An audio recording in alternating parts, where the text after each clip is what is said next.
So now we are truly recording.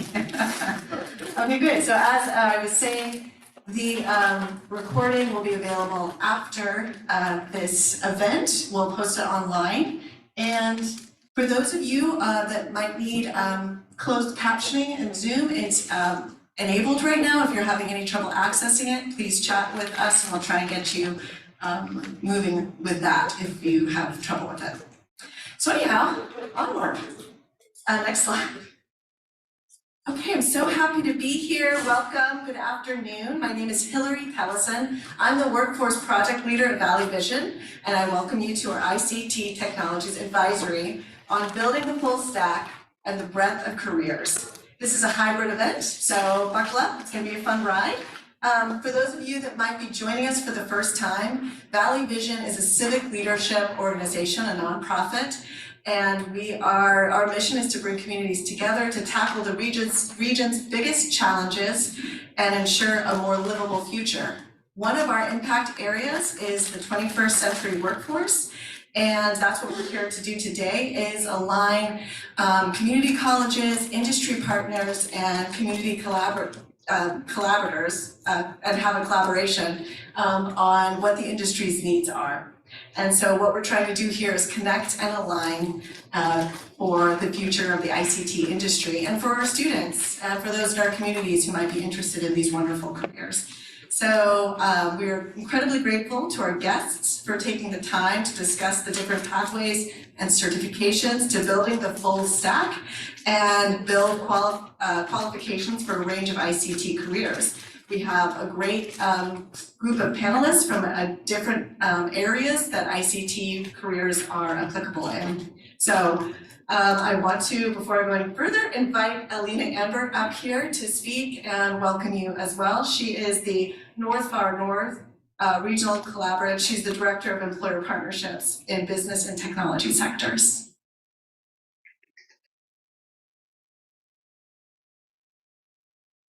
Being here, we're blessed to have such a diverse group today and blessed to have time to be able to come together in this hybrid format.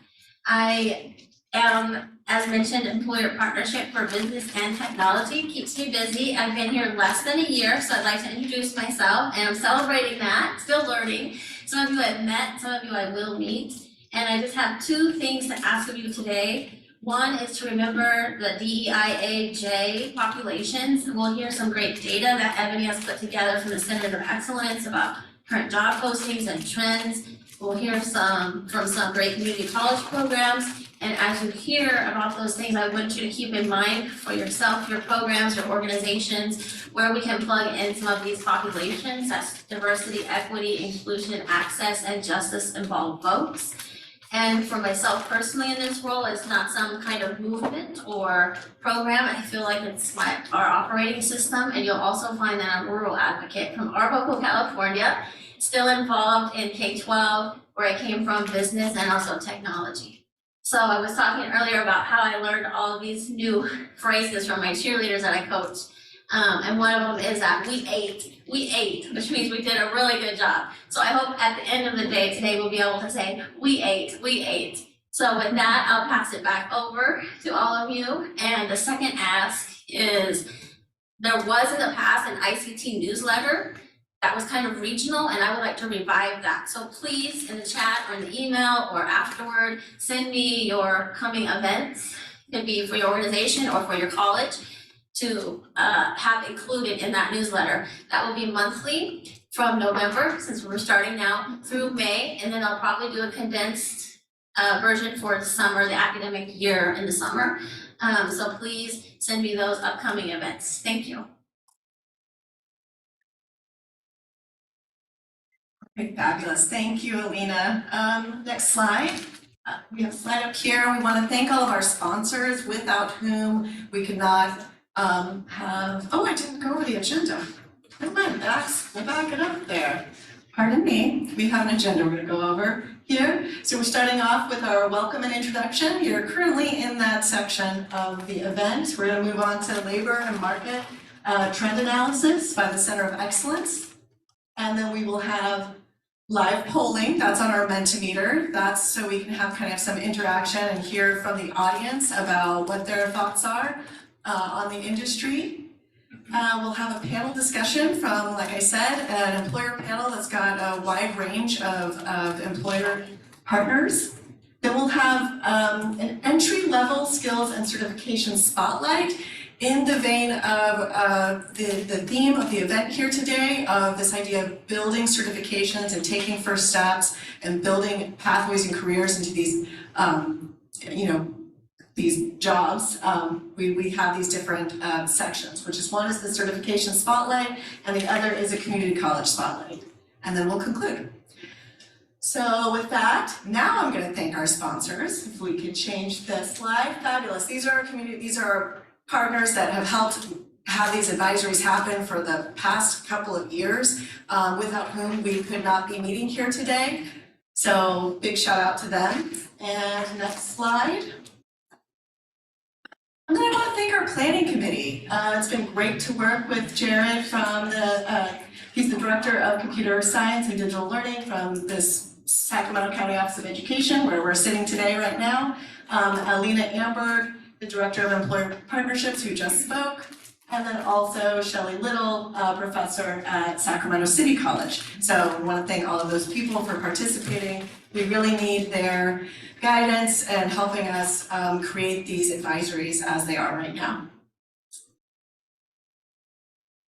Okay, we're gonna try our first Mentimeter right now. So those of you online, if you're not familiar with Mentimeter, it's an instant polling tool. It's pretty easy. You can take out your phone and you want to pull up the Mentimeter. Liz, you can take it's coming up. Hello.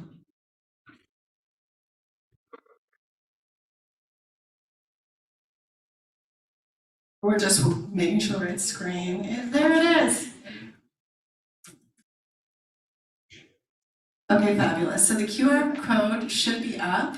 Do those folks online, are they able to see the QR code? It's about to. Yeah. It should be loading. Okay, great. If you could go ahead and use this QR code, and it'll enter in the first question. Okay, we got 9 folks, 10, 11, 12. Our first question is a trial question for funsies, so just bear with us here.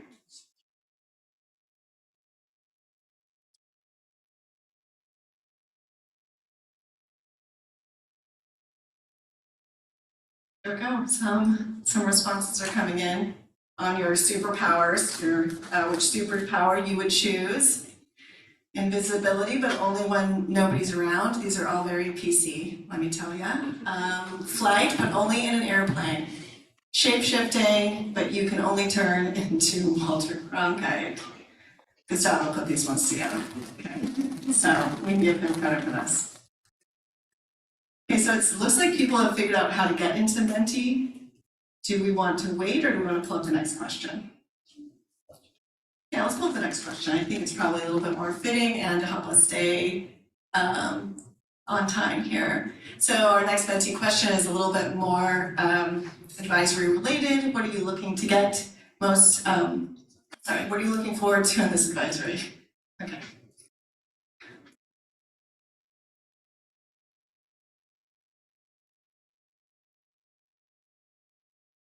Hearing from speakers. Sharing information. I'm going to read them because then we get to capture it. Collaboration with the educators in our region. Latest job trends and skill sets needed for students. Opportunities for students. Learn more about the work around aligning business with educators. Workforce trends. LMI career ladders, certs, partners. Knowledge of what is happening in K-12 and community colleges, certification options for students. I'd like to hear about new certifications that are accessible by K-12 students and align with, can we scroll down? Where's it? Yeah. Job trends.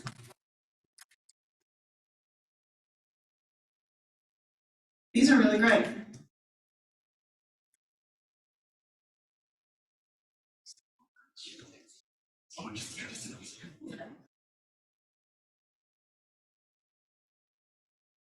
Okay, so speaking of trends, Gustavo's helping me with my transition. We're going to move into some labor market analysis and trend analysis. So we are fortunate that the Center of Excellence does this research for us on all of our advisories. And but unfortunately, Ebony Benzing, she's at another conference right now, but she sent us a video recording of her labor market analysis that she did and with this specific theme in mind. And so we'll be sharing that now. And please know that if you have any questions about her labor market data, we intend on collecting your questions, collecting your emails, and getting them back to her specifically so she can respond to you directly on any questions you might have about the information you're about to see. But on that note, I'm going to let the recording start. Okay, thank you. Here we go. Good afternoon. My name is Ebony Joy Benzing, and I am the Interim Director for the North Far North Center of Excellence for Labor Market Research, hosted at Los Rios Community College District. I am joining you virtually today through this recorded presentation to share some labor market information about full stack developers and ICT career pathways in the Greater Sacramento region. I'm hopeful that this data will provide you with some much needed context about what's happening with these jobs in our area and highlight some areas where there may be a need for increased focus and attention. First, a little bit about the Centers of Excellence for Labor Market Research. There are 8 centers throughout the state that serve 9 regions, as well as a statewide center. Our collective mission is to provide labor market data and related analysis to support the development of career education programs in California's community colleges. The type of work we engage in is typically focused on 3 primary questions. What is the employment outlook for students participating in a particular program? What skills and credentials do workers need to gain entry into the labor market? And what programs look right for investment based on what's happening in our local labor market? We look at multiple indicators from the labor market, ranging from industry and business data to occupational and wage data. The goal here is to use data to better understand the local labor conditions and to support decision-making across our career education systems.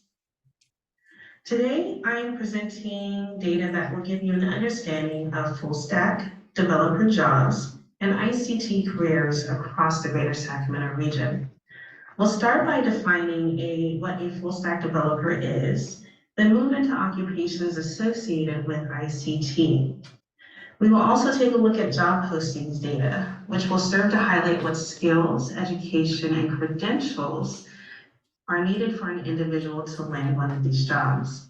And finally, we'll look at the educational supply from post-secondary training providers, which is used to gauge gaps in our workforce supply. Now, full stack developers or full stack engineers are individuals who can build both the front and back end of a website. The front end of a website is the part that clients interact with, while the back end encompasses all of the architecture and algorithms that make the website run the way it does. Full stack developers are pretty much jacks of all trades, and they bring to the table a variety of knowledges, skills, and abilities. Some of the most essential things for a front-end developer to know and be able to do include, but aren't limited to, front-end programming languages, back-end programming languages, web architecture, database management, and website design. Soft skills like communication and time management are extremely important for individuals in these roles because they have to be able to decipher and implement what their employer is looking for in a timely fashion in order to meet their objectives. Full stack developer is a job title that is part of the ICT sector. Now, this slide contains some interesting statistics that come from the 2023 Stack Overflow Developer Global Survey. Stack Overflow is an online community that enables developers across the world to collaborate and problem solve. The survey Stack Overflow conducts an annual survey of developers and includes questions about how developers ended up in their current roles. From this survey, we found that globally, most professional developers have at least a bachelor's degree. And in the US, developers have an average of 16.5 years of coding experience. And respondents between the ages of 18 and 24 are more likely to learn coding from an online resource such as a blog or a video, while those between the ages of 25 and 34 were the top cohort more likely to have learned coding from online courses and through post-secondary educational training. I wanted to share this survey because I think it has important implications for how we decide to create and offer training pathways to incoming students in ICT. Now we're going to take a look at the traditional labor market demand for 13 core ICT occupations. A primary measure of demand is job openings, which is defined as the number of all work positions that are open and not filled by a worker. Job openings data comes from traditional labor market information. Here, we are looking at a breakdown of ICT occupations. An occupation is essentially a bucket that houses jobs workers perform. All jobs and occupations share similar skills and tasks, so there will be a variety of job titles found in one occupation. The 13 core ICT occupations can be grouped into 4 main categories based on the types of tasks and work performed. There are computer support specialists. These roles typically deal with maintaining computer networks, including the physical aspects of those networks, and providing technical assistance to users.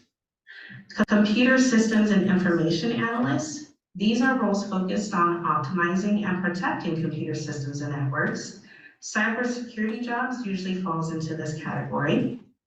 Then we have database and network roles. These are jobs focused on building and managing computer networks and databases. And lastly, there's software and web development.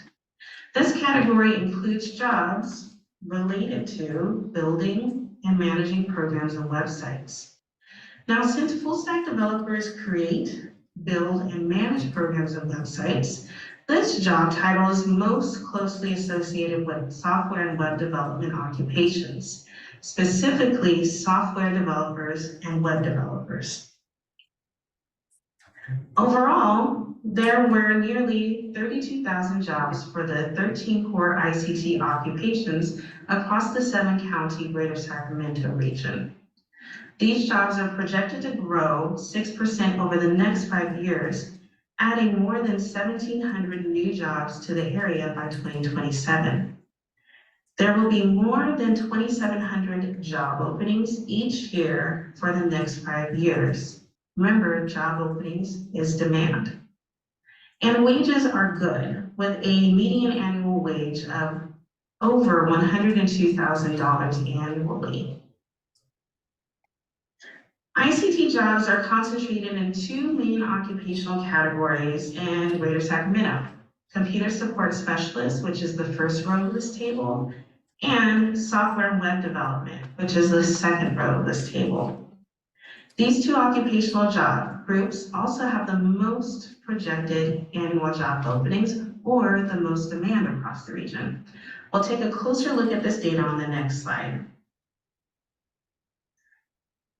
This table summarizes the occupational groups with the most jobs, the most projected growth in terms of absolute change, the fastest projected growth, and the most job openings over the next 5 years. The occupations on this slide should be the target occupations for future career education training programs, as they represent local needs. Most of the region's jobs fall into the computer support specialist occupation with 14,500 jobs in 2022. These are mostly jobs for computer user support specialists with 13,500 jobs. ICT positions with the most projected growth over the next 5 years include software and web development occupations. These occupations are projected to add 1,000 jobs over the next 5 years, and most of this growth is coming from the software developer occupation, which will add 875 of these jobs in the next 5 years. Fastest growth belongs again to the software and web development occupational group. The projected job growth of this group is 11% between 2022 and 2027. And the occupation with the single fastest growth is software developer at 13%. Now, the occupations with the most job openings over the next 5 years, again, this is demand, include computer user support specialists with more than 1,000 annual job openings and software developers with 650 annual job openings over the next 5 years. In Greater Sacramento, the typical ICT worker is between the ages of 25 and 44 years old, white and male. The ICT workforce has a lower than average retirement risk in Greater Sacramento. Less than 18% of the ICT workforce is aged 55 years or older. In terms of race and ethnicity, the Greater Sacramento ICT workforce is diverse. However, a plurality of workers identified as either white or Asian at 44% and 31% respectively. Hispanic and Latino workers are underrepresented in the ICT workforce, as they are employed at lower levels in these jobs than across all the jobs in the Greater Sacramento region. In 2022, 15% of the ICT workers identified as Hispanic or Latino, while at the same time, Hispanic or Latino workers represented about 28% of all of Greater Sacramento's workforce. The ICT workforce also skews towards the male gender. Though Sacramento has a higher proportion of female identifying ICT workers than the state, there is still an opportunity to increase female representation in these jobs. Now we'll take a look at ICT job postings across Greater Sacramento from the last 12 months. We will look at postings for all 13 ICT occupations and for full stack developers. Between October 2022 and September 2023, there were 11,380 online job postings for the 13 ICT occupations. These postings came from nearly 2,200 local employers, and the median amount of time these postings spent online was about 25 days. Now for full stack developers, since this isn't an occupation, the Norfolk COE conducted a job posting search using the title full stack and removed results that were not related to full stack developers. In the last 12 months, there were 240 online job postings related to full stack developers, and these postings came from 110 local employers. Now, I'm not going to spend too much time on this slide because there's a lot of information here. I'd like to invite you to take a closer look at this information once you get the slides. This slide breaks down the top employers, job titles, and occupations in each of the ICT occupational categories. There's not too much that's surprising here. Employers and job titles are representative of what I'd expect to find. But I do want to call out the occupations with the most job postings in the last 12 months, which is that row at the bottom of the slide. Occupations with the most job postings over the last 12 months include computer user support specialists, computer systems analysts, database administrators, network and computer systems administrators, and software developers. These occupations are in significant demand from local employers. These are the occupations that local employers are looking for the most. Now, this slide summarizes the top 10 specialized ICT job skills by occupational category. Again, these lists are fairly representative of what I'd expect to find and are directly related to what employers are looking for in terms of specialized skills for each occupational group. Now, I do want to call out the highlighted bits that are on this slide. Those highlighted skills, highlighted in yellow, also show up in the full stack job postings. And the occupational category that has the most skills in common with full stack jobs is software and web development. This is not surprising as this is the occupational category that most closely aligns with full stack developer jobs. Now for the full stack job postings. As a reminder, there were 240 online job postings for full stack developers in the last 12 months in Greater Sacramento. This slide summarizes the key findings from those job postings, includes top employers, top job titles, and employer preferences for education and experience. I'd like to point out that for these job postings, about 60% required a bachelor's degree or higher. This suggests that local employers have a strong preference for full stack developers or job candidates in that area to have at least a 4-year degree. Employers also have a preference for full stack developers to have 2 to 6 years of prior work experience, suggesting that these are not really entry point jobs for people just starting out in this career pathway. Another interesting find is that there does seem to be a wage premium associated with full stack jobs. The median advertised wage for these jobs is nearly $60 per hour, which is $15 per hour more than for the ICT occupations. Local employers seem willing to pay more for workers in these jobs. Now, this slide summarizes the top specialized, transferable, and software skills employers are looking for when hiring for full stack developer roles.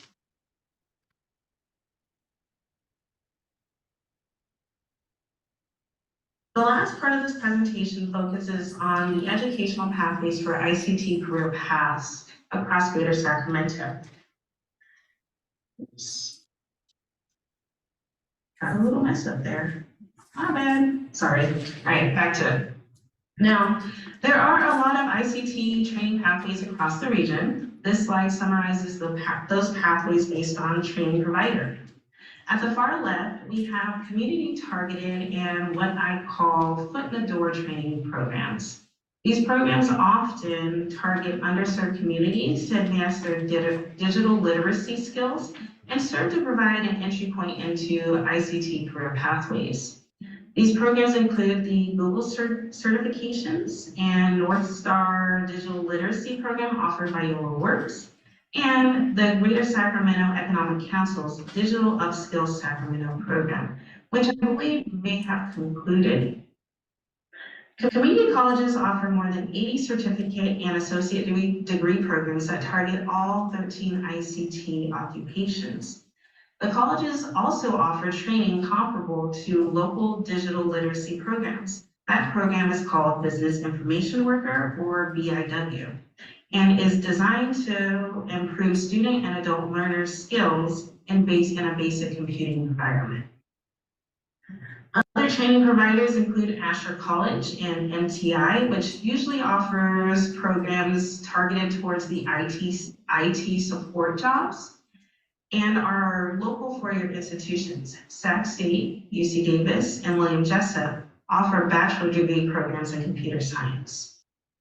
Lastly, there are a number of coding boot camps offered across the region. A quick Google search revealed some favorites or popular programs, which includes UC Davis, Bay Valley Tech, which is based in Modesto, and New Camp, an online training provider. Now, when developing new programs, community colleges often look at the supply gap as a way of assessing the need for new targeted training. The supply gap is essentially the difference between demand, which is measured by annual job openings related to a particular career pathway, and supply, the number of awards issued in related and relevant career training pathways. This measurement is by no means perfect, nor is it the only metric we use when making a decision about new training programs. But it gives us a solid starting place when deciding whether or not to build that new training program. If there isn't a gap, then usually a new program is not warranted. Now, when we compare demand to supply across ICT pathways, we see that there is a gap. And this suggests that more training is needed to meet local demand. In closing, I'd like to remind you of some of the key findings from this presentation and leave you with a few recommendations.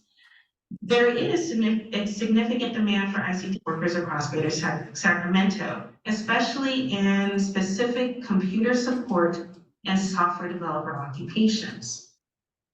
However, Hispanic, Latino, and female workers are underrepresented in ICT careers. And this represents an opportunity for the colleges and other training providers to develop and promote programs that encourage and support underrepresented students in ICT career pathways. Full stack developer jobs are an emerging opportunity in Greater Sacramento. However, employers are most often searching for workers with at least a 4-year degree. This is an opportunity to ensure that community college ICT training programs are clearly articulated to 4-year degree programs to increase transfer rates. It's also an opportunity to build student and learner-centered pathways that are clear, make sense, and leverage the prior knowledge and experience that students bring into the classroom. This is really an opportunity for competency-based education, one of the community college initiatives, to kind of come in and build some different pathways. Overall, improved coordination across multiple layers of ICT training programs, as well as increased and targeted focus on connecting underrepresented and historically marginalized communities to these programs will be really important in closing the skilled worker gap. This concludes my presentation. Please check out our website, and if you have any questions, feel free to reach out to me. Thank you for your time.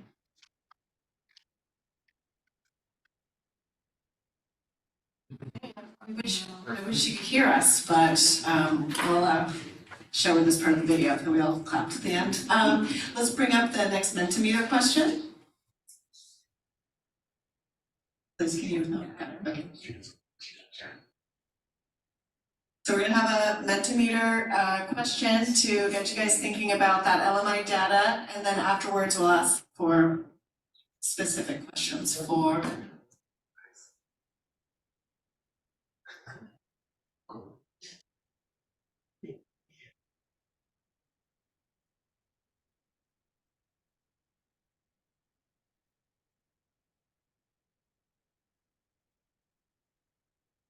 We're waiting for the next question to load. Oh, there it is. Ooh. What stood out to you most about the labor market information? So if you could go ahead and share your responses, that'd be great.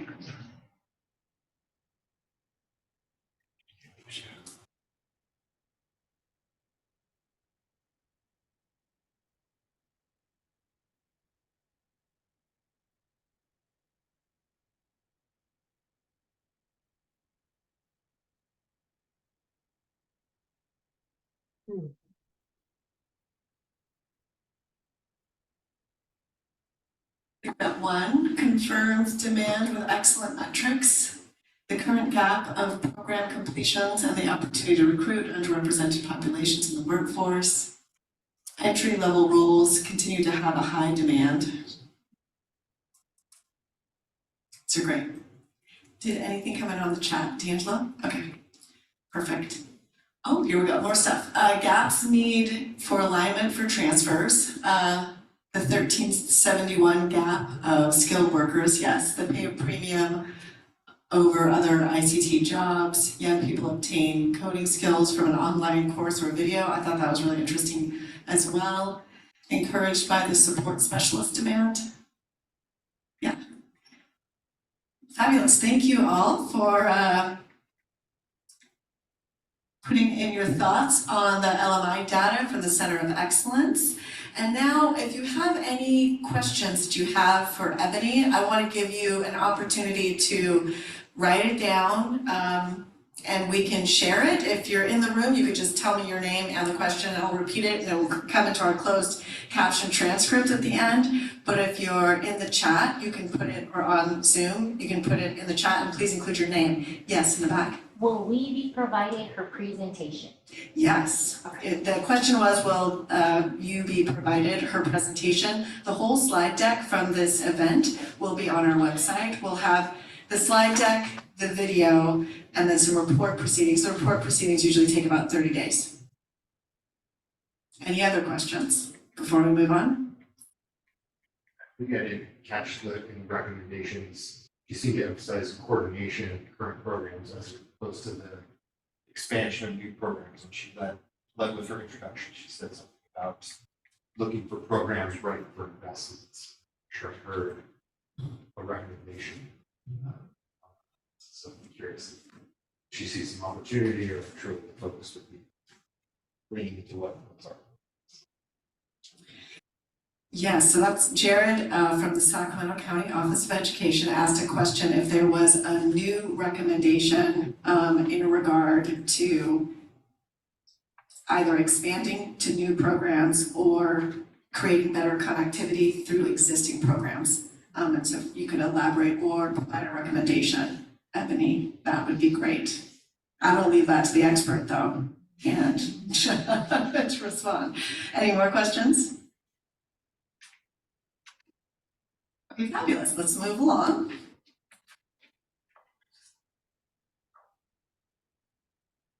And if you think of anything just throughout, don't be afraid to put it on the Zoom or shout out a question. So we did that one, perfect. So now we're gonna have the panel discussion. I'm really excited for the guests that we have here today. Are our panelists going to sit here or just where they're at? We've got Scott here, I think that's it. Scott's the only one, okay, so you're gonna come right up here with me, Scott. Okay. And, I'll just have you sit here. Yeah. Okay? Yeah, that's perfect. Yeah, we'll just have you sit here. And we'll use the wireless mic. Testing. Oh, I can hear myself. Because I hope that's not annoying. Okay, fabulous. So I'm going to start off by reading everybody's bios and then we'll jump into the panel questions. So we have Luyin Lee has been in the IT industry for over 20 years. For the last 7 years, Lee has been with the Placer County as the IT manager over the enterprise application team and HHS IT team.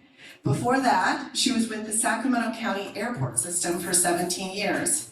Outside of work, Lee enjoys snowboarding during the winter and hanging out at the beach during the summer. It's kind of a nice combo. She loves to travel and eat food and is married with 2 kids, a 13-year-old daughter and an 11-year-old son.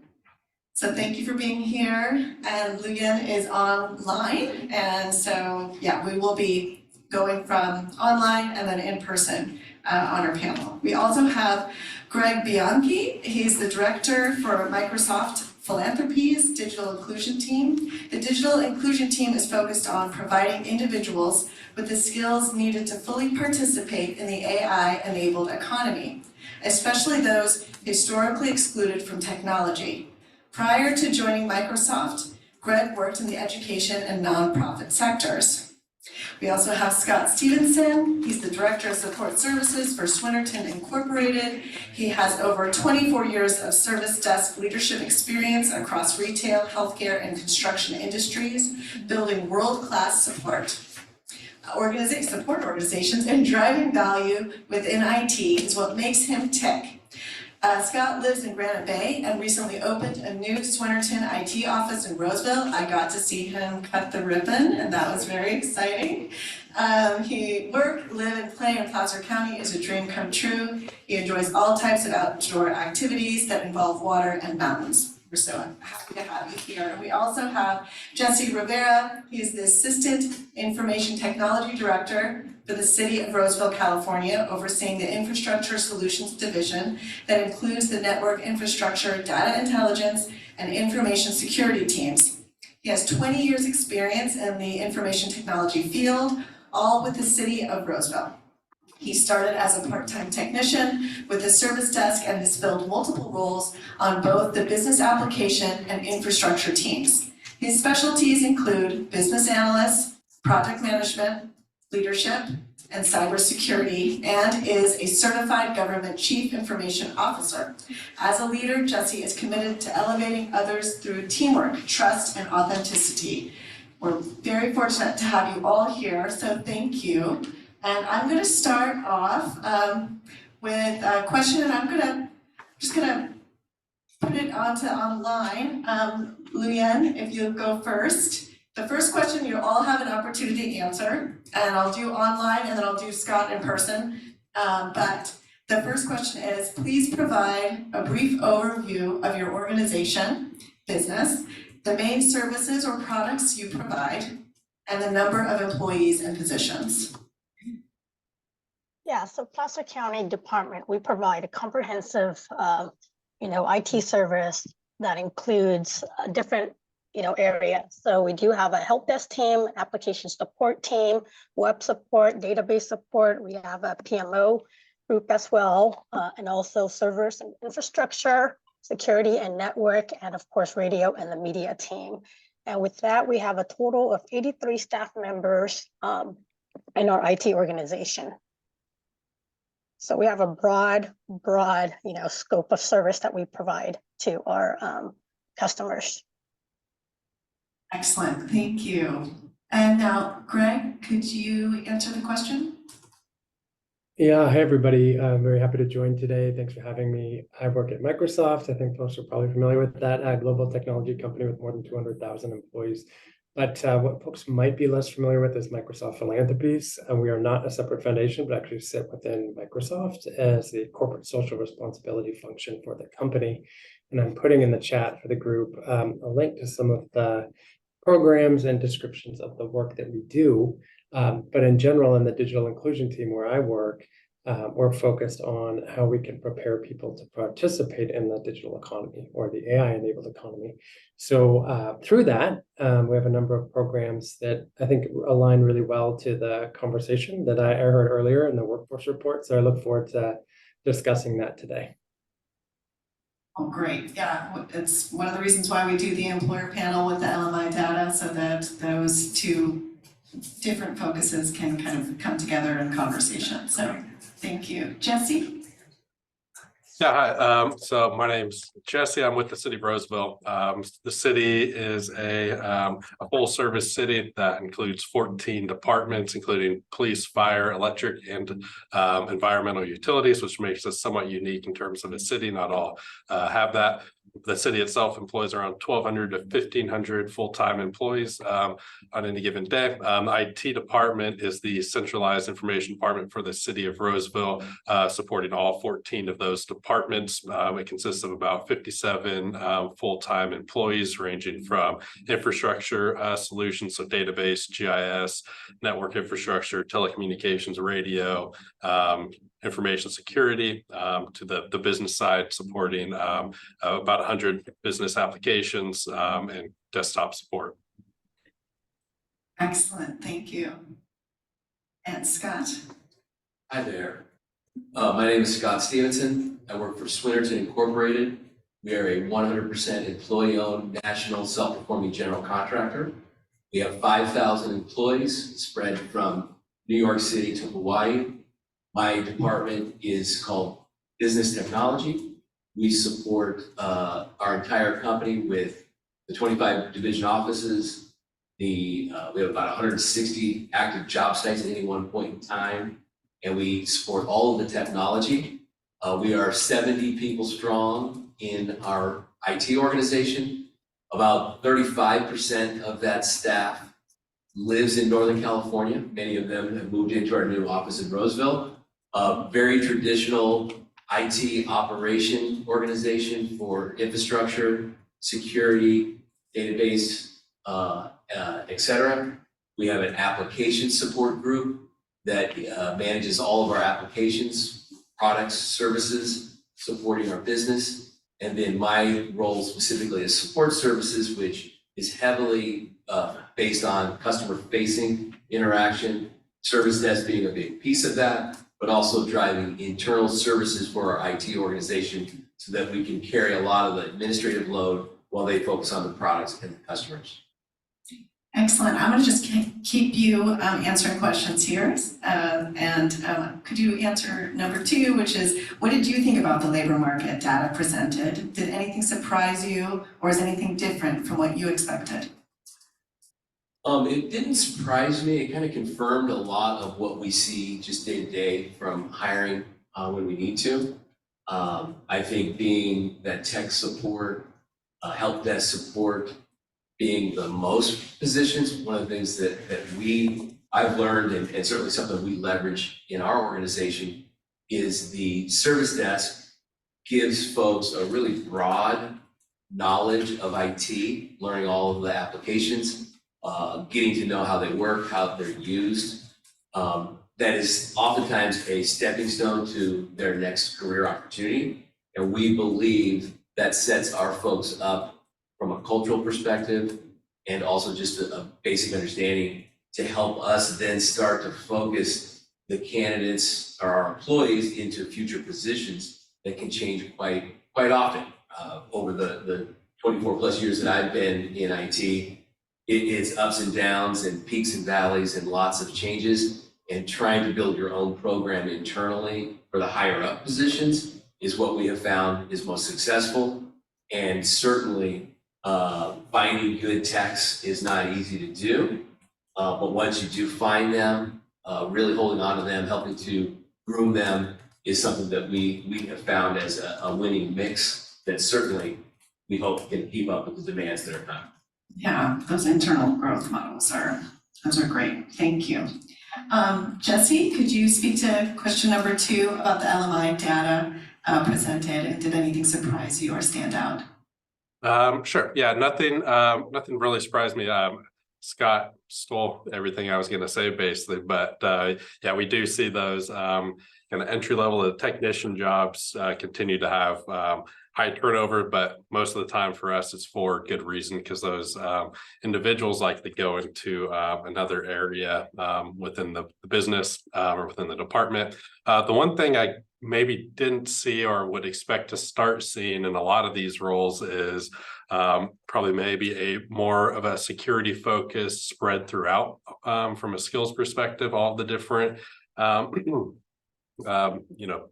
job titles and classifications, and then also from a skill perspective, the injection of artificial intelligence and machine learning starting to become a key aspect of some of those job duties. Yeah, absolutely.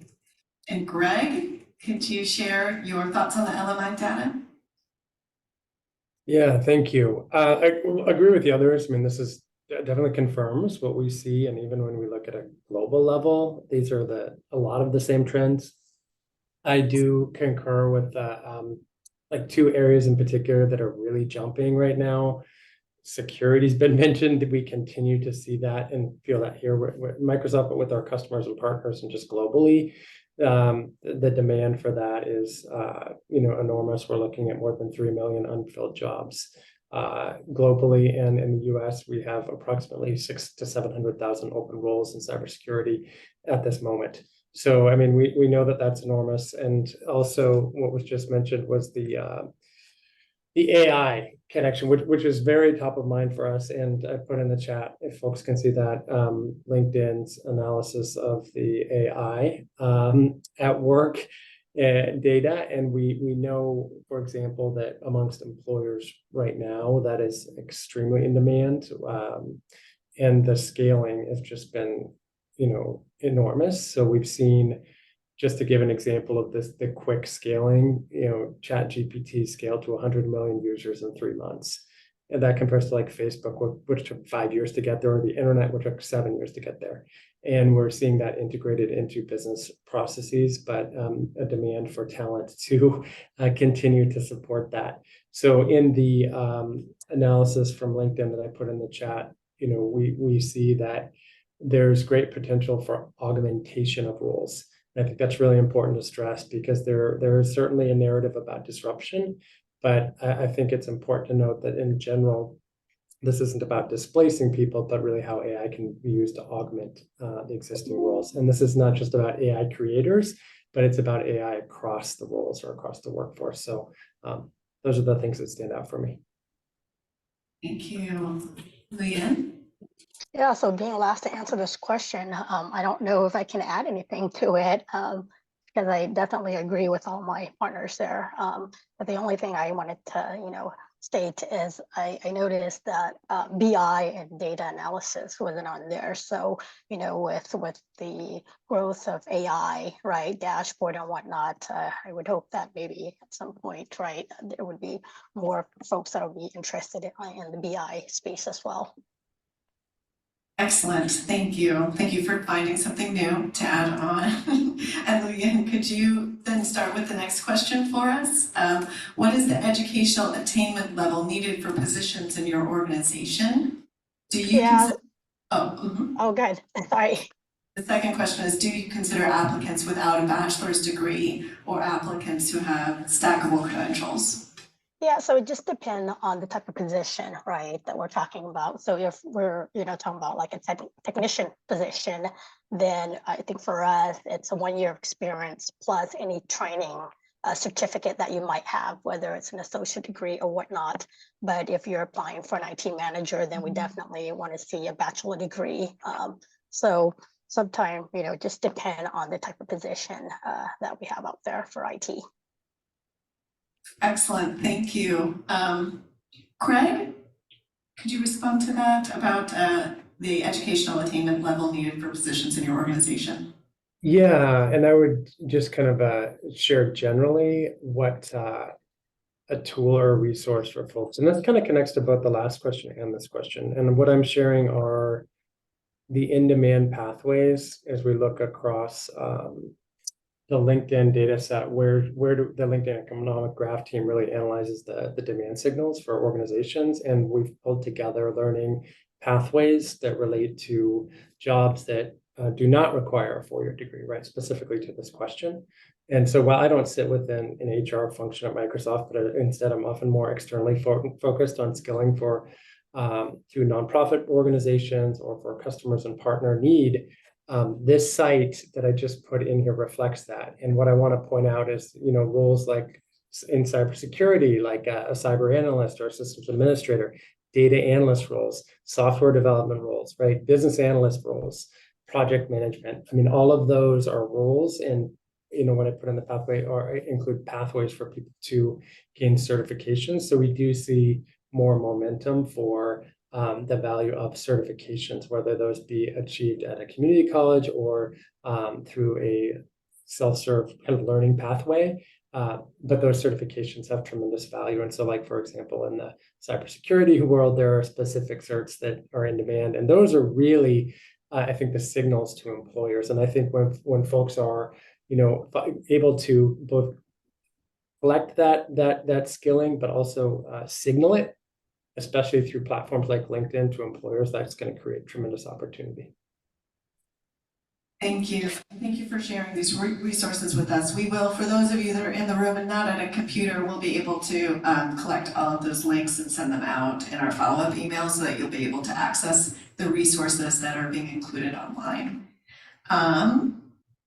Jesse, could you respond to the educational attainment level at the City of Roseville, and if you guys consider applicants without a bachelor's degree or applicants who have stackable credentials? Sure. So most of our positions within IT do require a bachelor's degree. Anything that is an analyst or above does require a bachelor's degree. The technician role, which is our help desk support role, does not require a 4-year degree. For that one in particular, it's a 2-year degree, but 2 years of experience can be substituted for that that 2-year degree. So if you have some experience as a technician, you can get into to that role. That's really helpful. Thank you, Jesse. Scott? Yeah, we do not require a bachelor's degree, and the IT track, people find their own paths in different ways, lots of certifications, but it seems like a lot of the candidates that we interview, their stories start something like, I got interested when I got my first computer when I was 7, and just how they learn from so many different outlets can really ramp up their experience and skills to be a great candidate for a position that we might be hiring. Excellent, thank you. Jesse, I'm gonna have you start this one. I'm gonna kind of try and mix it up, keep us on our toes here. What are the key in-demand occupations and skills at the City of Roseville in the IT? What positions do you have the most difficulty filling? So the key in demand, I think it's really spread across because we have to fill so many roles. We see kind of a spattering across the department, but one that's in focus, and the skills that are in focus really do revolve around cybersecurity a lot of the time at this point. The positions we have the most difficulty filling, I think, are the kind of our senior level business systems analysts or IT analysts. They're a similar role, but one's more business oriented, one's more technical oriented. And then our systems architect, which is a new role for us, but it's between kind of our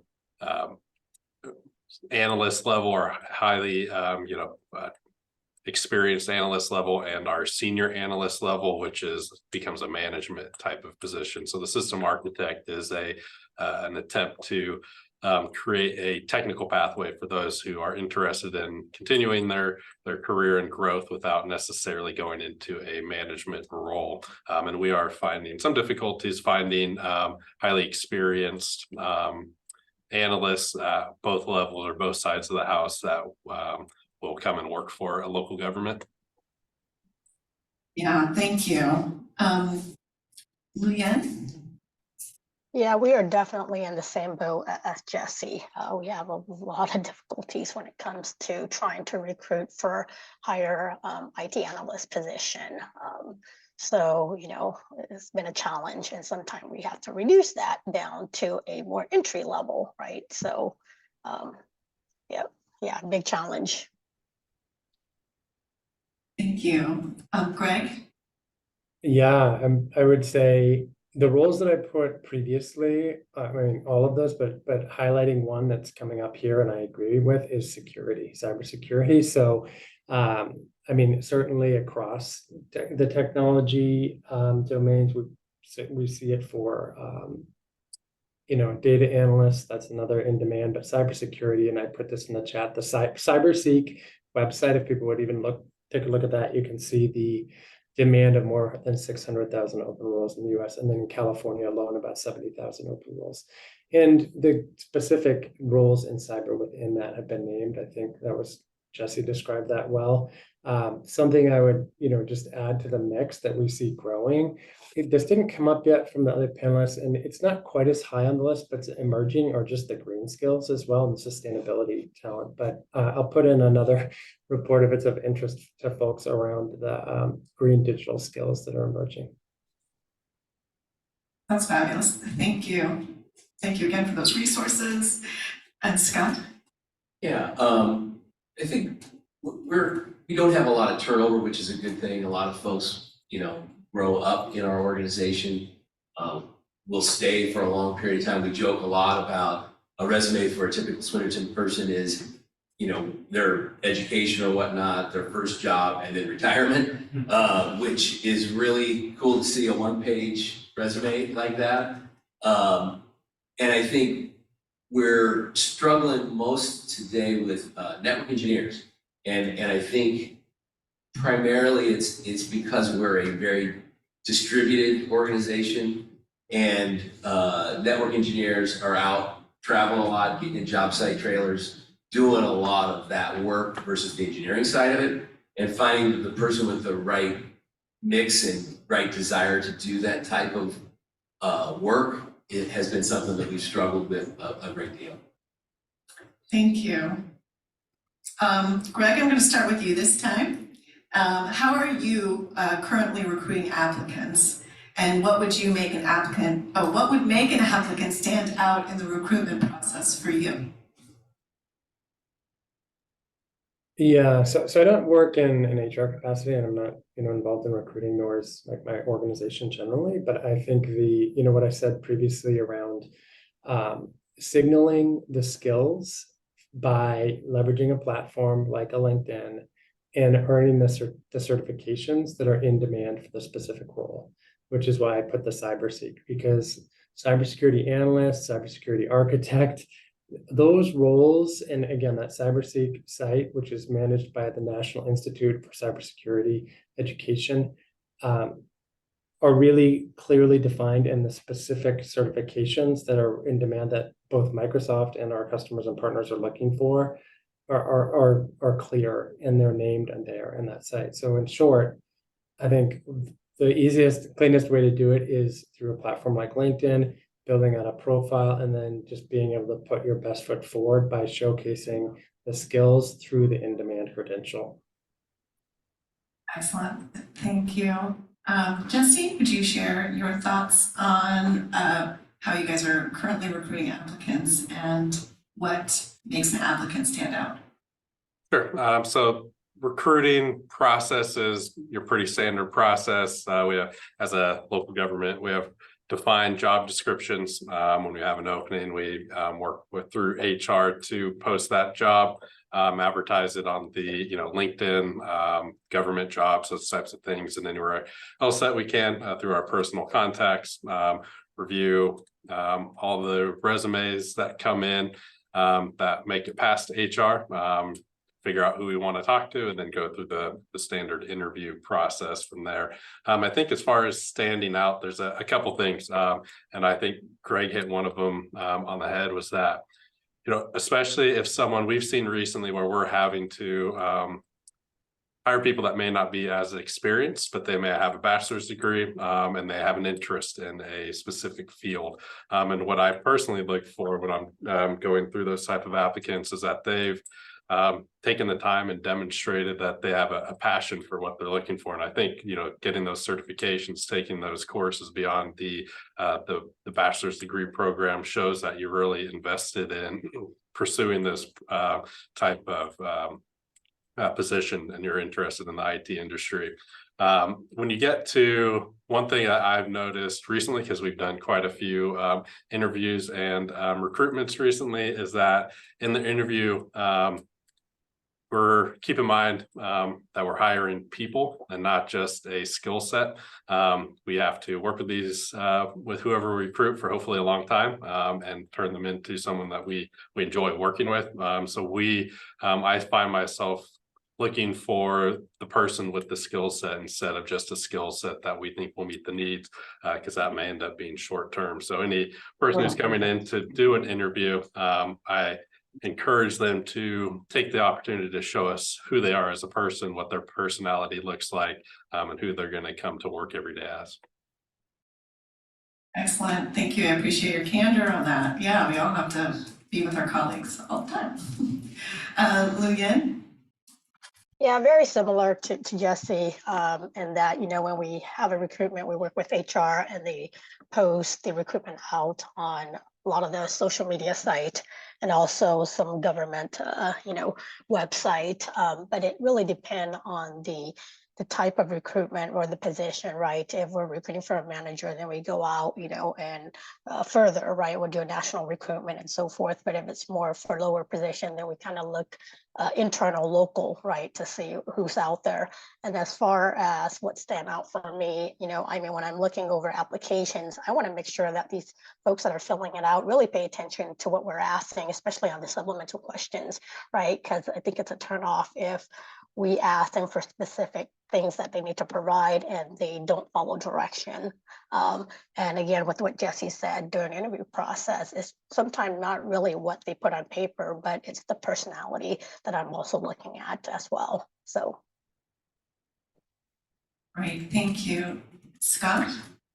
Yeah, I think with IT prior to COVID, And certainly our company being a general contractor, working in the office was pretty much the standard. And so I think what we all learned through COVID was we can still do business remotely. And that led to a lot of things opening up for candidates as well as for hiring opportunities. So many of our hires through 2000 to 2021, 22, some of those folks live all over the country and are in pods and rely heavily on video conferencing to engage.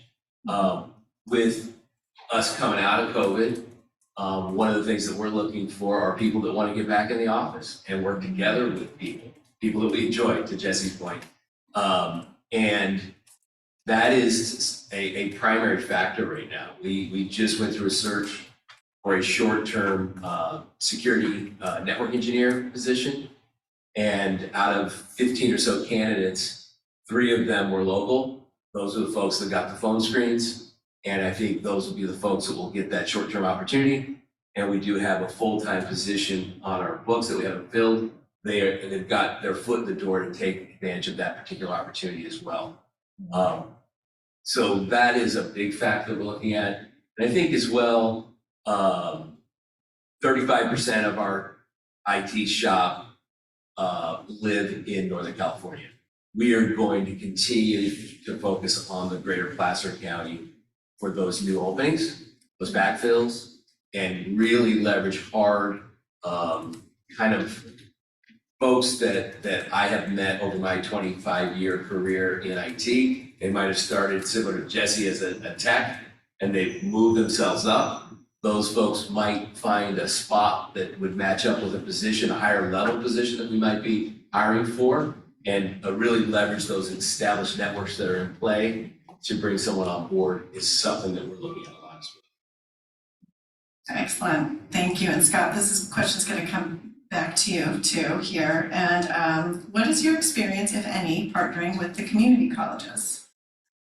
Well, we've got some great experience with partnering with a local community college. We signed our Roseville lease a year ago. Took a while to get our construction up and running, but one of the things that we focused on was we wanted to be part of the community, and we also wanted to work with local community colleges.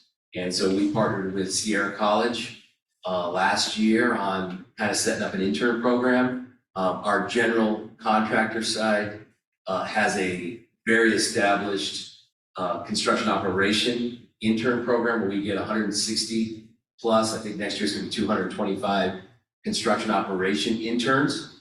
And in IT, we have not had an intern program. So we wanted to establish that intern program. We had 2 paid 20-hour-a-week jobs that we targeted to start at the beginning of this year. We were lucky enough to fill one of those positions.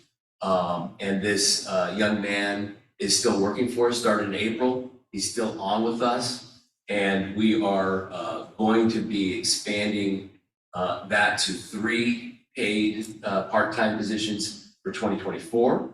And it's just worked out super. And part of what this has helped us do is take some of the lighter work that kind of bogs down some of our techs and create part-time roles that really help the students get hands-on experience. They become part of a team based on where they're at with their schooling or based on where they're at with just their peer capabilities. We can give them more projects and more opportunity to expand that way further than just password resets all day or some menial work. It doesn't help them. It would help us, but we know that's not the best use of our time, and we want to make sure that they go back to school and talk about their wonderful experience at Swinnerton, and we can continue to build that program for many years to come.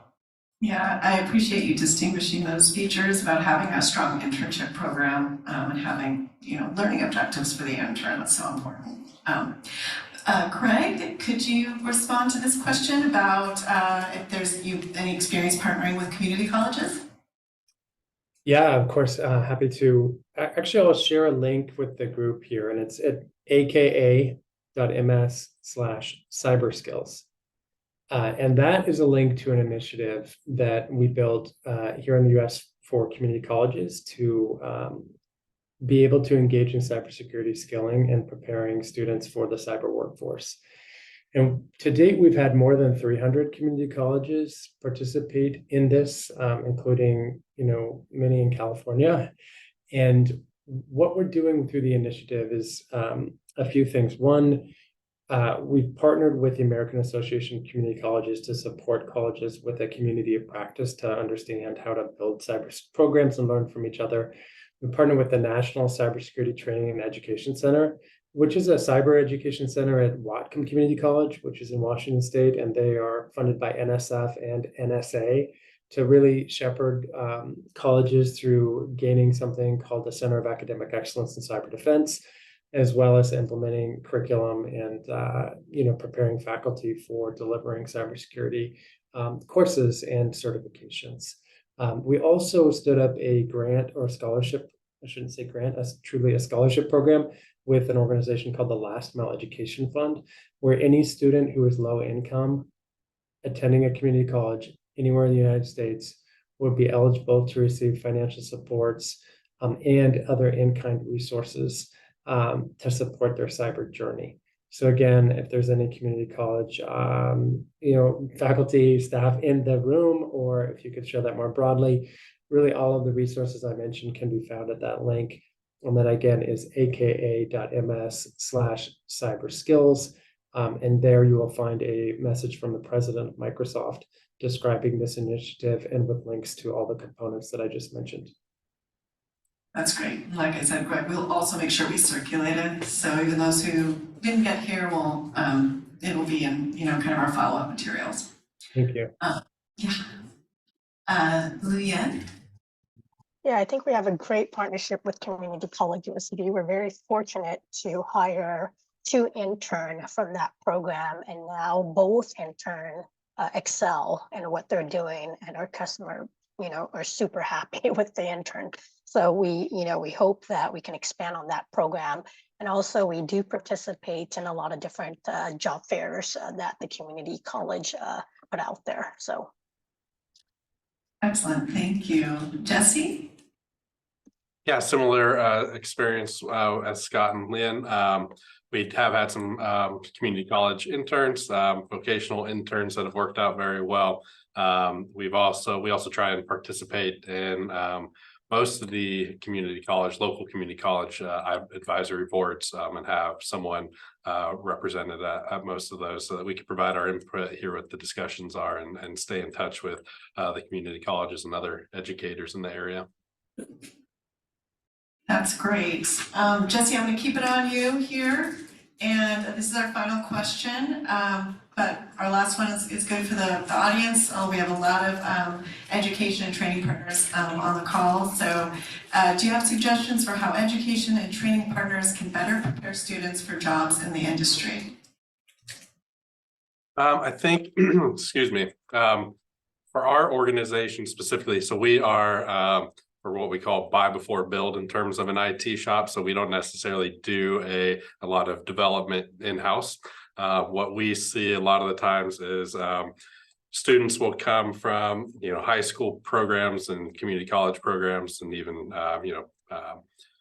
university programs with a large experience in coding languages or very specific items, which is all beneficial. It gives them the background to be able to perform successfully. But like I said earlier, we are largely looking for people that are ready to enter the job force. And I think that's more universal than, programming skills necessarily. So I think my focus for at least part of educators' role in preparing students would be the soft skill portions of things.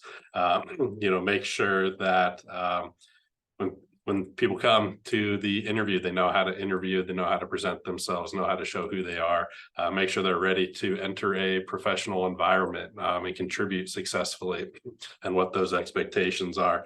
I think some things that get downplayed, and you may not be asked to do them right away in the technician level. But if you're coming in as a business systems analyst, for example, with a bachelor's degree, we're going to expect people to come in and be able to know how to manage a meeting, do some presentations, and all those types of soft skills, run a project, manage their time effectively.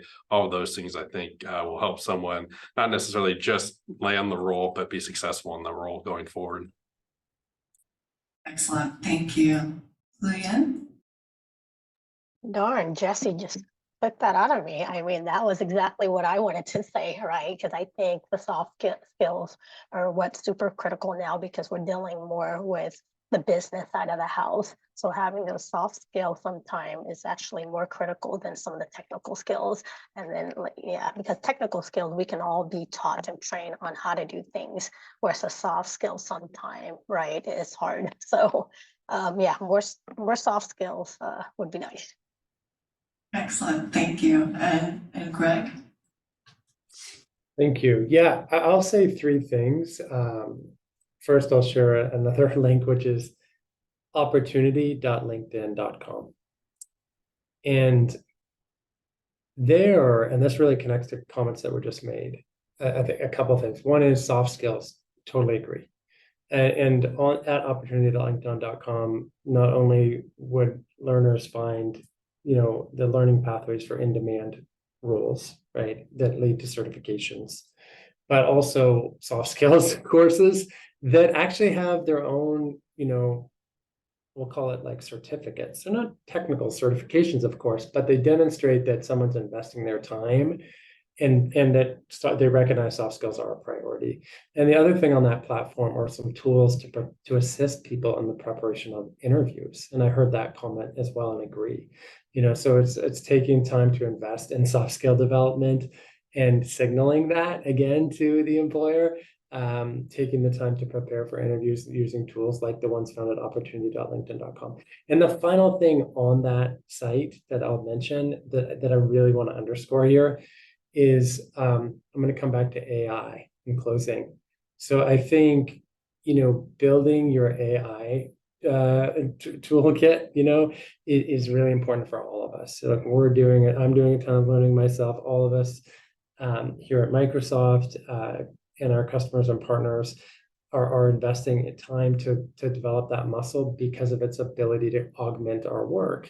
And there is a learning pathway at that site on generative AI, which starts at a really foundational level and then works into kind of a productivity level. So how do you leverage generative AI for greater productivity in whatever role you may have? So those are, I think, the things I'd want to stress. Well, thank you. Scott? Yeah, I think everything mentioned was perfect. And just to add a few things, I think being part of those advisory groups with local employers really helps to keep the dialogue going throughout the year. Things do change, and I think it's important to stay connected on that. I think also just the importance of work experience, not necessarily in IT, but just work experience, getting up, going to a job, having a boss, taking direction, doing things you don't want to do, but actually doing them with a smile on your face and learning something from those experiences. I think it is something very important. The intern that we got from Sierra College, he was working in a shipping receiving at an Amazon warehouse. So hard work ethic, but not really applying any of this technical experience or gaining any technical experience from that. So having him join us with that work experience has helped him now get practical technical work experience that's going to help him for the rest of his life. I think that's very important.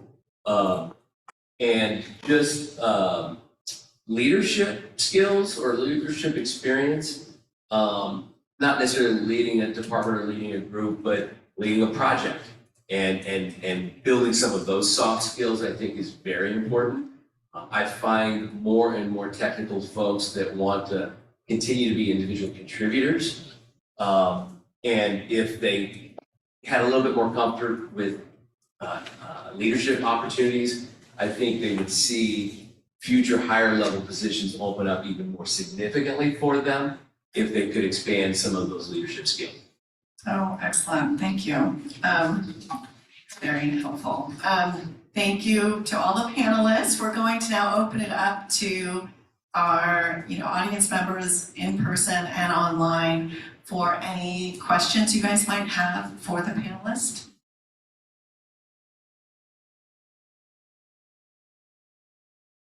Sometimes this takes us a minute. Yeah, Scott, will you pass the mic to Lena? I have a question for all of you, as we heard the statistic about how hires were underrepresented as Hispanic, Latino, or female. Are there any initiatives or mindfulness things going on in your respective organizations around this type of being able to make sure that we're super diverse and being able to, equalize that a little bit?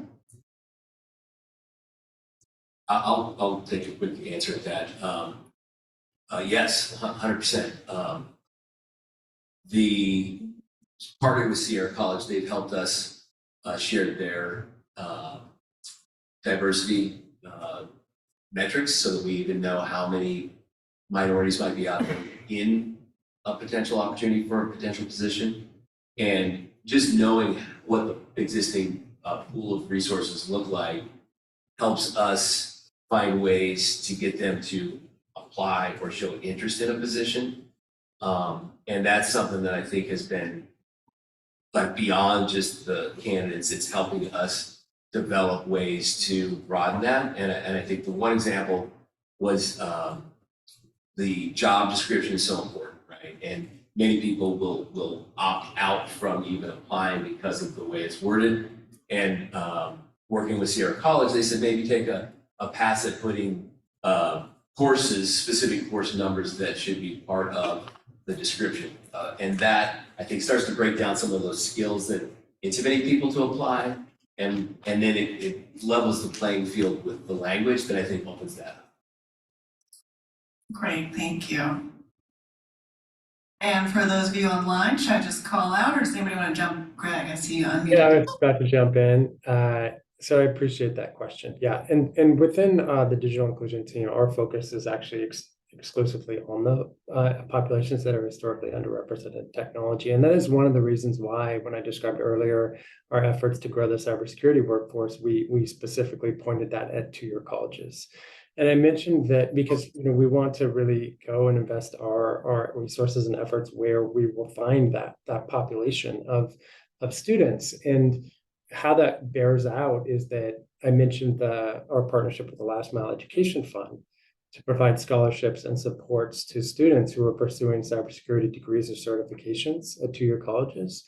And of the thousands of students that we've had that receive those scholarships that are on their ways to the cybersecurity workforce, 30% of those students are African American or Black, and 24% of them are Hispanic Latinx. So through the program, actually a majority of the students are historically underrepresented or excluded in technology. So definitely an important focus for us. Thank you. I can hop in real quick. The city does have a focus on inclusion and has a citywide inclusion committee where various activities are taken on throughout the year. I think from a personal perspective for the IT recruitments, we've done a couple practical things that we hope are helping or will help in the future, which is to one, we added an idea or diversity inclusion question on all our interviews. Make sure that's represented so that anybody that we bring on board aligns with kind of our vision of inclusivity and diversity. And then practical matters, at some point we realized we may have, because of the current makeup of our workforce, we may end up with a panel interview for a business systems analyst where we have 3 males sitting in a room and they walk in, and that may not be the most comfortable situation for everybody. So we have started making sure all of our panels that perform interviews and conduct interviews are diverse, so that whoever walks in the room and is engaging with us hopefully feels comfortable in doing so. Thank you. Luyen? Yeah, no comment on my area. I have to defer that to, my HR team. That's funny. Sorry. It's okay. D'Angelo? Oh, wait, Wendy, you're the HR person. I just see you now. Okay. Yeah, go ahead. I am here today. We definitely at Placer County overall are looking at diversity within our organization and the importance of being inclusive. And we've reviewed our job specs. So that is one thing we've done to look at our language to ensure it's inclusive. We also are currently hiring a public information assistant that's going to be internal to HR to really look at all of our marketing and recruiting campaigns and how we can really draw in and be super inclusive for these hard to recruit for positions. So it's definitely something top of mind, and we're getting out ahead of it at this point. So thanks, Leanne.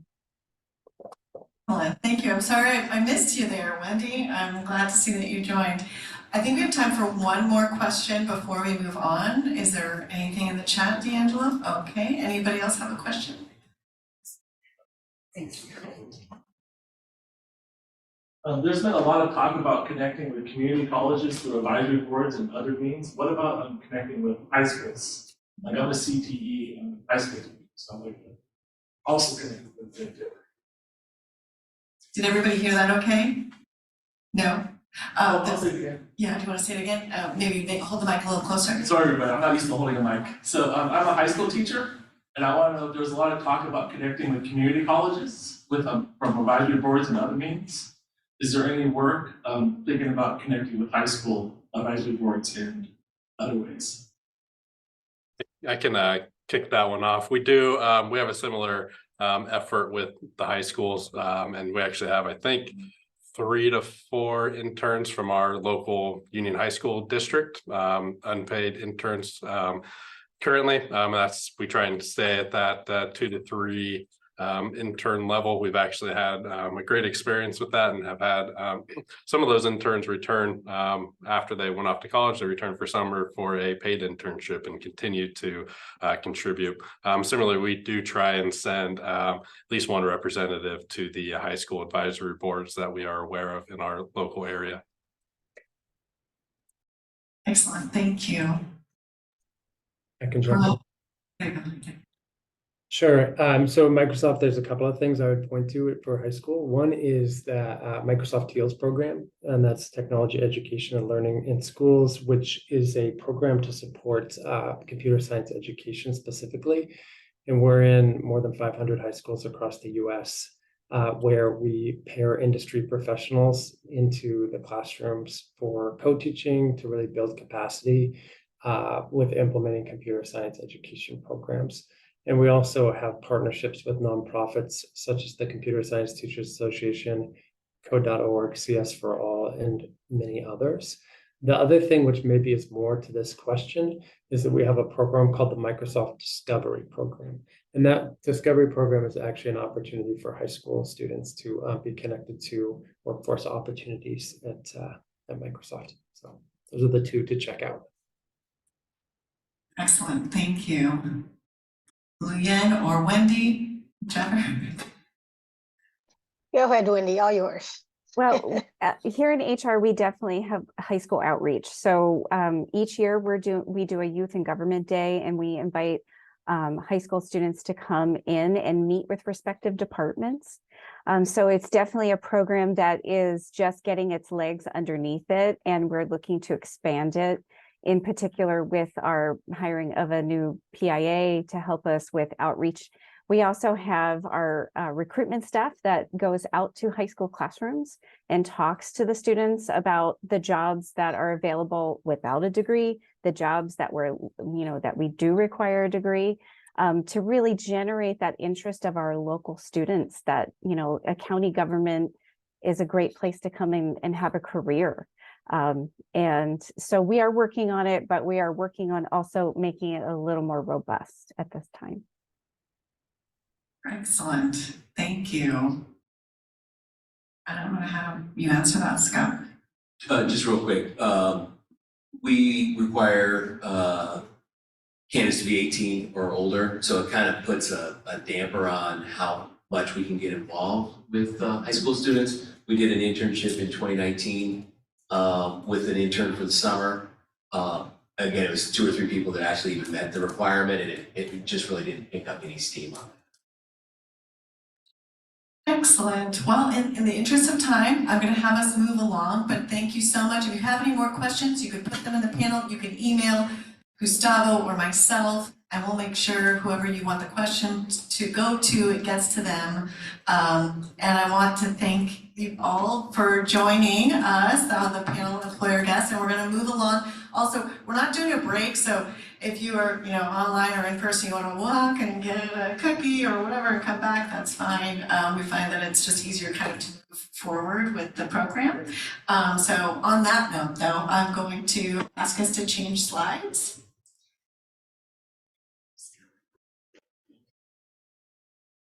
Okay, as we were saying, the program is focusing on that stackable certifications, and we wanted to highlight some digital literacy and computer programs or classes or courses that are available within the city of Sacramento.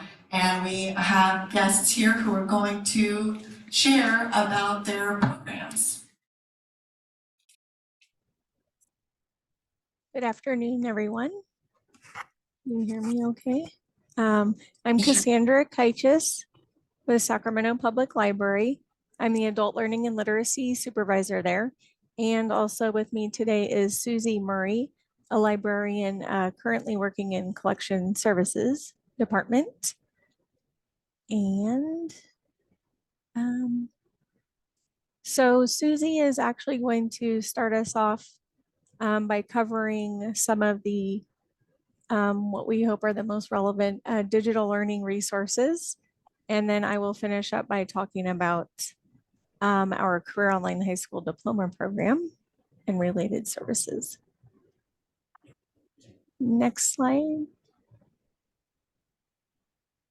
So Susie will talk to you about these programs that are available at our website, saclibrary.org. And then there's going to be a link that should take you directly to the professional and personal development resources, where when you scroll down through a much larger list, you will find these resources that she'll talk about.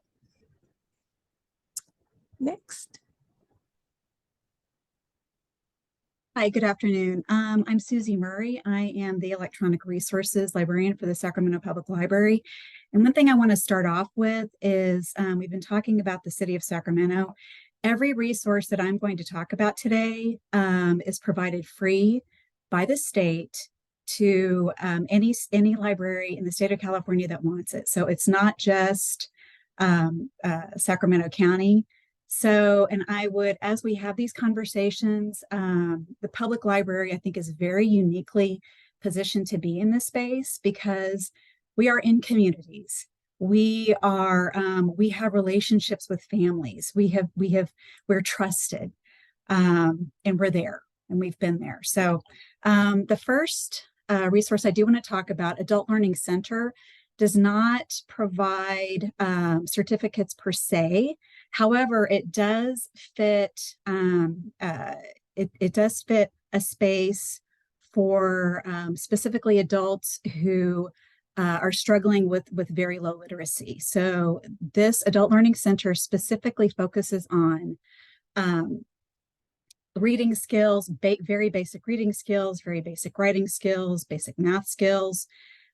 So for native English speakers or folks who are new arrivals from other countries. And so particularly in Sacramento, we've experienced quite a bit of that over the past few years.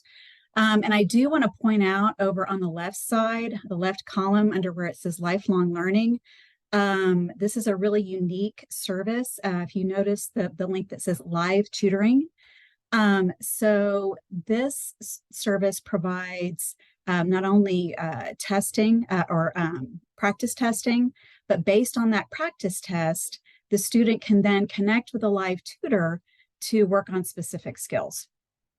And high school equivalency preparation, and there's also preparation for the U.S. citizenship test. So lots of stuff here. basics on Microsoft Office, if you're looking at the right column, career resources, and writing a resume. And again, there's live tutoring and a writing lab for resume building. So we could go to the next slide. Okay. Coursera does provide certifications or certificates. It's got over 5,000 courses and certificates, and it's also subtitled in over 50 languages. So the certificates provided by Coursera include from IBM, Meta, Microsoft, and Google in IT fields, and these are pretty hard skills. So cybersecurity and data analysis. So, but it does actually provide certifications that the student can then share. So if I can go to the next slide. Gale courses, again, provided for free by the state, throughout the state. These are 6-week courses taught by college instructors. They start every once a month. Student has access to these courses 24/7. They are self-paced. And as you can see on the right side of the screen under Browse Catalog, there is a broad range of business and workplace related skills. And technology, there is starting from computer fundamentals up through networking, communication, and security. So there's a very broad range of skills that are covered in Gale courses. So, okay, and the next slide, please. And just going back to previous conversations about soft skills, libraries, again, free from the state. So chances are very good that these are available at a library near you, no matter where you are. And it's over 16,000 expert level video tutorials. And this does cover soft skills as well as some of the harder skills. So emotional intelligence, intelligent decision-making, leading diverse teams. So, and all of these do have certificates that upon completion, the student can add to their LinkedIn profile. LinkedIn Learning, it was previously known as lynda.com. So if you're familiar, if you remember lynda.com, it got bought by LinkedIn several years ago and has incorporated that learning platform into the LinkedIn environment. Let's see. From there, I'm going to turn it back over to Cassandra to talk about our Career Online High School. Thank you, Susie. Okay, next. All right, so I'll try to be quick. So we have the Career Online High School Diploma program. It's fully accredited, completely online program. And along with that, for even more basic skills, if you run into people out there who need to build their reading and writing foundational skills before even doing a high school program, then we have tutoring for that. You can see the career certificate paths that make up the career part of the online high school diploma program. And there's not anything here specific to IT, as you can see, or technology like that. However, all of these career courses that serve as the electives for the program, and all students would be required to take one of these series of courses in order to complete the program. They do start with, a lot of them all start with the same basic kind of soft skills that people were mentioning are needed before. So teamwork and a little bit of like time management, problem solving, critical thinking. Yeah, all of that is covered in the intro part of the career courses. And then also there is a non-credit career portfolio that students complete at the end, where they are assisted with creating a resume and cover letter and related documents like that.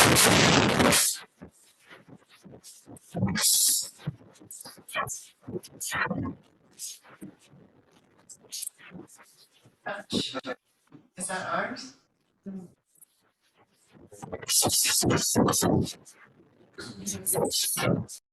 Susie, can you see something? Okay, so Susie, can you speak? I think maybe it's Cassandra's speaker possibly. We are running tight on time here, Yes. so. this is all- Cassandra pretty much covered it all. The only thing that I would add is that this is, as opposed to a GED, this is an actual accredited high school diploma. So for those organizations that require a high school diploma, this will fill that requirement. So, and I think, do we have any more slides? I think the last slide is just our, it's how to get in touch with us. But again, I would highly recommend contacting your local library. I know Placer County, Folsom is represented. Fantastic organization. So I would highly recommend including them in these discussions. Thank you. Great, thank you so much for joining us, because we asked them kind of last minute to kind of share about their programs. And I really appreciate the Sacramento Public Library for joining us and sharing about this. Now we're going to transfer it over to Bite Back. Andy, I can't see your last name. Maybe you could introduce yourself before you start. Thank you. Of course, good afternoon. My name is Andy Urrutia. I am the program coordinator for Bite Back, specifically for the Sacramento area. If you can go on to the next slide, I believe it's the introduction there. Yeah, so like I mentioned, there's my name. Yeah, I'm specifically in Sacramento, but we do have the similar programs in Miami, Baltimore, Washington, and soon to be in Texas. If we go on to the next slide, just for those who are not familiar with Bite Back, I'll give you a little intro to our mission. Mainly, our mission is to close the digital divide by providing under-resourced communities an equitable pathway into the digital economy. We achieve this specifically through transformative digital advocacy, digital literacy, and what we'll be highlighting today is the tech certification training. Moving forward, our vision is to, we envision a world where all the individuals and communities can fully participate in our digital society, democracy, and our economy. If we move a little bit more forward to the slide. So just an overview of who we typically serve. 64% is people in their 30s, 40s, and 50s. That number is changing a little bit and getting a little bit younger as well to be a little bit more inclusive. And 90% is Black, Indigenous people, and people of color. 66% is women. 80% is people currently unemployed. And 80% is people with no college degree, but that also marks, and I want to highlight, is people that are currently obtaining their college degree. If we move a little bit forward. So what I'll be highlighting today is our 360 Digital Navigator program. We specifically rolled this out in Sacramento in the past a few months actually, but this has been in full swing in Baltimore and Washington, and we've seen it do amazing things. If we move a little bit forward to kind of what this entails of. So this is a certified training. So if you get certified as a 360 Digital Navigator, specifically for people that are trying to obtain skills or current students, it's offered absolutely free. It's open to the public. And currently we're rolling out a campaign that once you get certified and you're done with the training, you do qualify for a paid campaign. If you decide to take this training and apply it to community members, under-resourced communities, and go into your communities and put this to work, we will be rolling out a paid campaign for those people. If we move a little bit more forward to what that entails. So what is 360 Digital Navigators? So this is a community-to-community approach. It's mainly focused on closing that digital divide, like I mentioned earlier. The Digital Navigators are equipped with the skills. We provide the resources, the knowledge that's necessary to support fellow community members. With gaining access to the internet, navigating everyday digital tasks, that's imperative for them to be successful in work, health, education, and just overall life opportunities. And if we move a little bit more forward, so who are typically digital navigators? Digital navigators are trusted members of the community and play a critical role in bridging the digital divide by supporting fellow community members with digital tasks, getting them connected to resources that are like reliable and affordable internet services, devices, and digital skills. We mainly want to focus on getting everybody the support, the access, and just making sure that we're there for them as well when it comes to the digital world and those who are new to it. Navigators are trained digital equity volunteers or staff who typically are already working with the community day to day. So that includes nonprofits, social service agencies, educational and faith-based institutions, and so on. But I do want to encourage that this is open, like I mentioned, to the public, and anyone can become a digital navigator and get certified as one. And for those who, like I mentioned, want to go into their communities and put this out there. If we move a little bit more forward, to give a little breakdown of what the actual training is. It is a two-part training. So the first one is a one-on-one training. So this training teaches the fundamentals of adult learning, science, effective teaching strategies, and how to work with someone that's new to the digital world. This training does include adult education, learning theory basics, and evidence-based best practices. I do want to say that we do a post-training check. So if you do get this training and you do get certified, we make sure to follow up with you if you want to go ahead and implement this into your communities. We highly focus on underrepresented communities, under-resourced communities.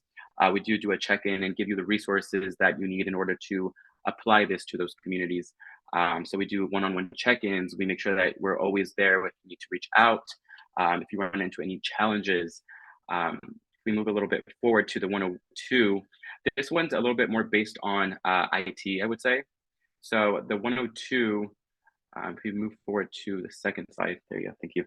This training is built upon the 101 training, but it's a little bit goes more into digital literacy training on key topics, like the basics of computer and safely navigating the internet, emailing and managing computer files. We touch base on Microsoft Windows, navigating educational resources and other online resources, as well as telehealth, common workspace tools like Google Docs, Zoom, and Slack. And we want to make sure that it's imperative for those who are new to these resources that are typically trying to get an IT job or trying to just go into their communities and help people close that digital divide, that we give them the resources and knowledge on how to use all these things, not only apply them, but have an understanding of how to properly use all of these things. And that goes in depth with the simulations that we offer. So like I said, this was already rolled out about 2 years ago in Washington, and we gathered all that data and feedback to kind of put in-depth simulations into the training, that challenges that communities have faced or questions that typically arise from this training into the actual training. And we offer local resources as well. So like I mentioned, I'm specifically in Sacramento, and we offer many different resources, like for example, the ACP program, to make sure that people have a full understanding of the resources around them, not only for themselves, but for their communities. So yeah, just an overview. This is free, it's a certification training, and it's definitely a great way to go about kind of getting involved with your community. If we go into the last slide, I believe, just to go overview throughout this initiative, we really want to focus on certifying hundreds of direct service workers as Bite Back 360 digital navigators and support thousands of community members. The link that you see there, or the QR code, is a direct QR code to get into the webpage and kind of see the actual breakdown that goes into this program and what entails. But I also will be putting it in the chat here.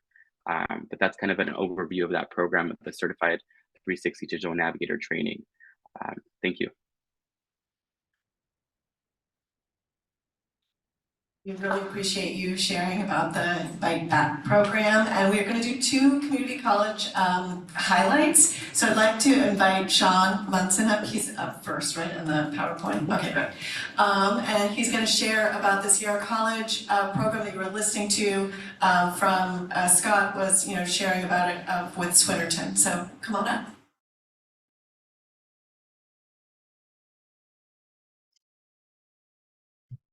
Hey everybody, my name is Sean Monson. I'm from Sierra College. I'm the department chair for the Information Technology Department. I also teach full-time there. And Hillary asked me to come and talk a little bit about the internship programs that we have at Sierra. In addition to internships, we have full 2-year degree programs in cybersecurity, data analytics, networking, so data networking, which is a Cisco certification, and IT technician.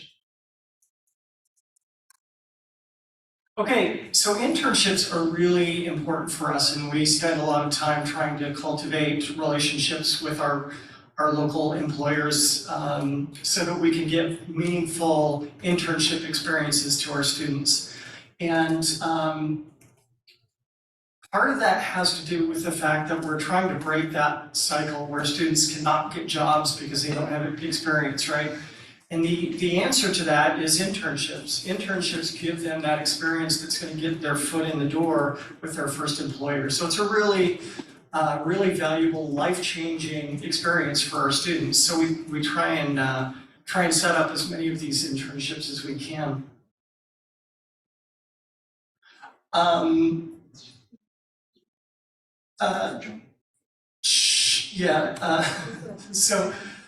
In our internship, students get actual, in addition to the experience, they also get credits or units for the internship. So that applies to their school credits as well.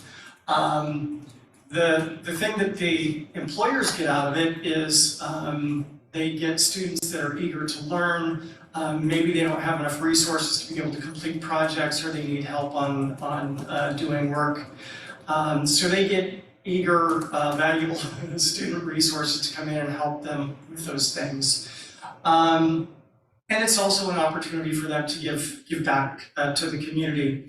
The internship that we wanted to talk about today was the internship that we established with Swinnerton. Scott was up here talking about it a little bit earlier. And to talk a little bit more about it, we have Jason Fearing, who works for Swinnerton, to talk about specifically the Swinnerton internship. Hello, my name is Jason Fearing. I'm the service desk manager here at Swinnerton Inc. We are a nationwide general contractor with offices throughout California, and with our technical office out of the Roseville area, we're very excited to partner with Sierra College and an internship program that we've started this quarter, actually, for the first time. We'll be having 2 interns come and work with us 20 hours each as we leverage their knowledge and skills to supplement our service desk. Our hope with this program is that through the skills and knowledge that they're learning through Sierra College, that we'll be able to offer them real-world operational experience in their chosen field of study, with an emphasis on hardware and software support, as well as hopefully some exposure into service desk operations, cybersecurity, and other IT fields. We're excited to partner with Sierra because I think that this also offers us a talent pipeline for the area, as well as an opportunity for Sierra College students to get real-world, on-the-job, hands-on experience in an operational, high-volume environment, helping approximately 5,000 employees across about 30,000 annual contacts. We're excited for this ongoing partnership, and thank you for your time. So the great thing about this internship with Swinnerton is that their intention is that these internships turn into full-time positions for these students. So it's a great transition from our program into full-time employment. And then these are some of the local employers that we're working with as part of our advisory board, and also doing internships with some of these organizations as well. And these are the industry certifications that those employers are looking for. So as part of our advisory board process, these are the certifications that they tell us that they want their people coming in to have. And so all of our courses lead to industry certifications, and these are an example of most of the certifications that our programs lead to. Thank you so much, Cal. We're going to have one more speaker. Gustavo told me that we started late, so we're technically finishing on time. So I'm going to pass it over to Alina to talk about Folsom Lake College's programs. Thank you. So I am not highlighting a program in my role. I'm just filling in because they happen to have today their open house. So I said, okay, I'll speak for you. We have a video here highlighting their computer science program. Sorry. It's Kayla on behalf of Grammarly to tell.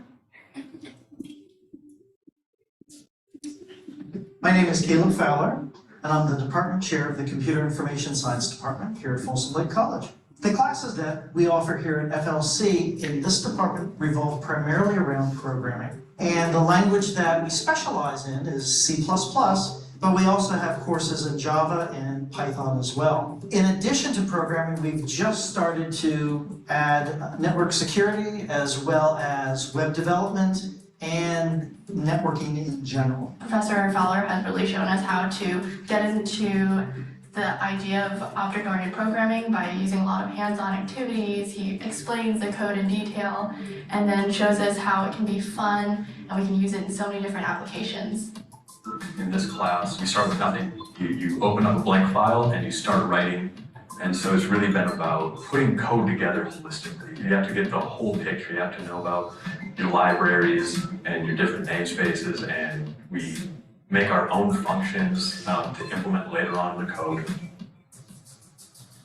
Folsom Lake College specializes in is we specialize in doing the new, cutting edge, the innovative stuff. But one of the things that we're pioneering is we're going to have students build their own laptops in the introductory computer course. And so we're hoping that this machine will be powerful enough that they'll be able to build and use throughout their experience here at Folsom Lake College.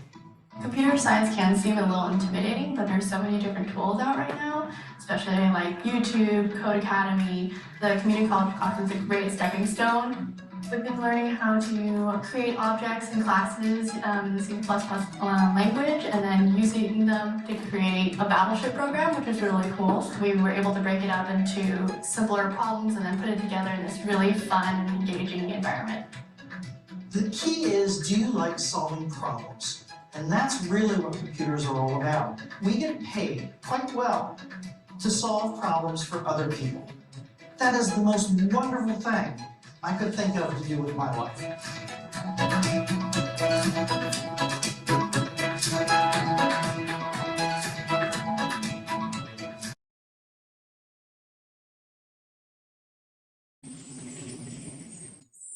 Bring back up the slide. So that was a video they produced in 2020. I believe Folsom has a rotating chair. I'm not sure if Mr. Feller is still exactly the department chair, but they also do have a class for SQL language.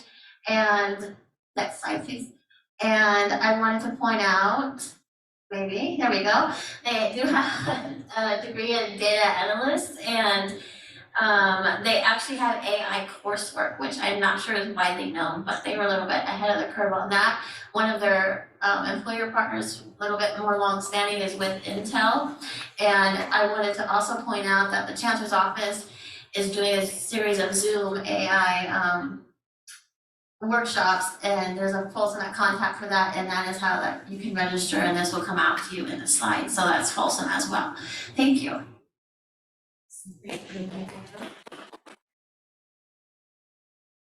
Okay, we'll do the live polling Mentimeter last. I'll do kind of thank yous, and then before you go, we'd love for you to fill out this survey. There's a QR code there.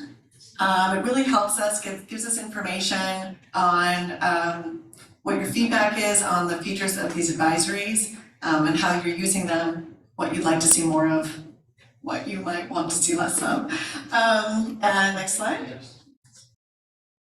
Oh, we don't have it. I thought we had another thank you. Well, I'm going to say a thank you to Gustavo, who, for those of you that joined as a speaker, were coordinated with him. He put this all together. I really appreciate Gustavo. And Liz, who ran tech, and D'Angelo, who managed the chat. And then again, our committee, really appreciate that. If we could, these are a couple of our upcoming events. Our next advisory, Liz is the one who's coordinating that, and it's our ECU advisory on water careers. That's on October 27th at 1:30.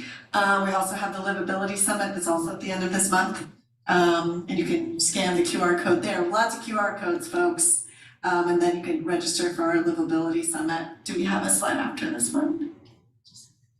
Then we have our thank you. But if we wanted to take it back to the Mentimeter, if anybody wanted to fill out some final information on that certifications for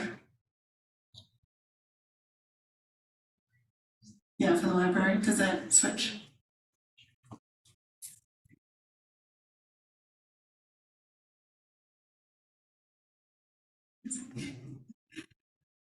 There we go. What is the role of certifications in your classroom workspace?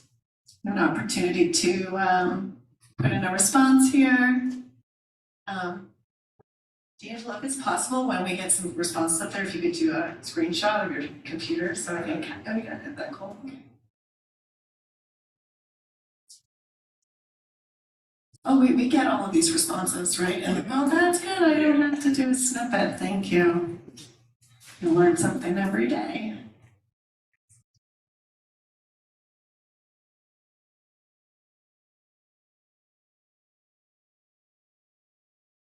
Stackable certificates to teach specific skills, access. Yeah.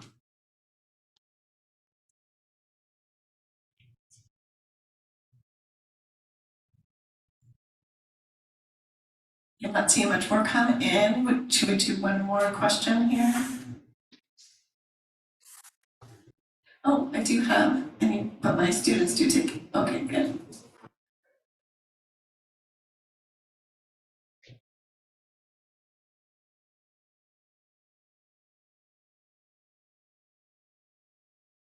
So how do your current workplace demands or educational courses align with these community college program offerings? If you could share that feedback, that'd be great.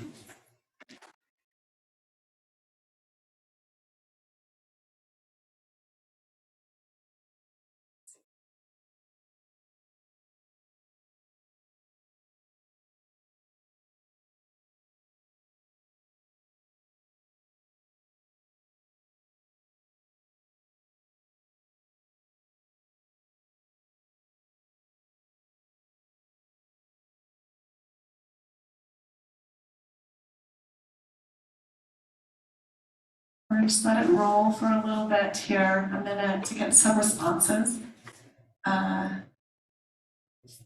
Need more info on transferable programs. Fairly well, actually, but I see some areas for strengthening our role.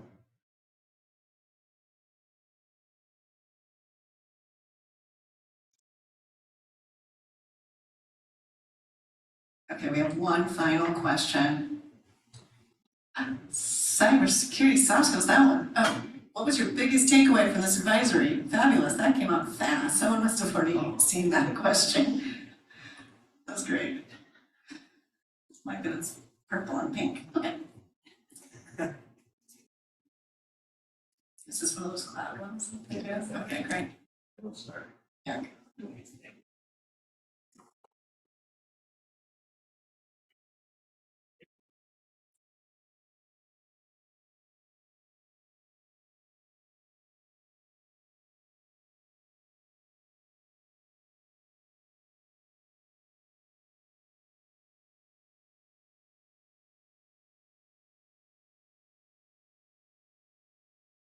I think we can leave this one up and rolling, but we're kind of at the end of our program here. If you have any more questions, you can email Gustavo or myself. Liz, I think you could take it actually to our the last slide where it gives Gustavo and I's contact. Thank you. Fabulous. So if you have any specific questions that you want Gustavo or myself at Valley Vision to follow up on, please let us know. Don't hesitate to email us. And like I said, we'll probably have the video posted tonight, the recording of this advisory. We will have the slide Tomorrow morning? Okay, tomorrow morning. Sorry, Gustavo. High pressure job. The video will be here tonight to give you all the data and contact information from people that you met, everything here. That's gonna be, tomorrow morning. yeah, so anyhow, we will do a follow-up email tomorrow, but the video will be posted tomorrow on our website. We'll have the report proceedings within 30 days. And like we said, we have the full slide deck also up on the website. This will be in all of the follow-up materials that you'll get after registering for this event. So thank you all who joined us, and for those of you that are here, there's so much food. Please come and eat some food and network and talk amongst your colleagues. Thank you.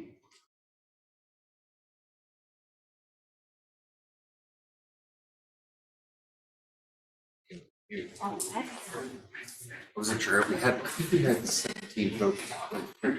Nice.